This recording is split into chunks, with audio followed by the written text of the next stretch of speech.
थोड़ा घूमने के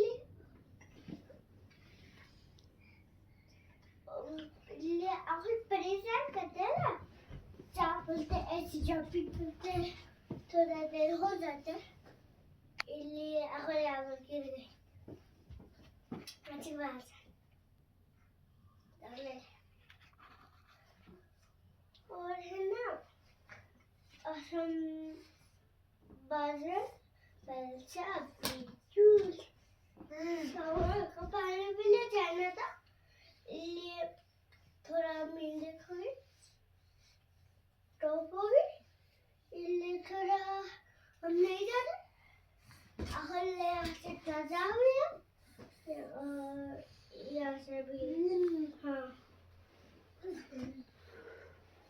और यहाँ से भी, इसलिए दोस्तों लाइक करना, सब्सक्राइब करें, कमेंट करें।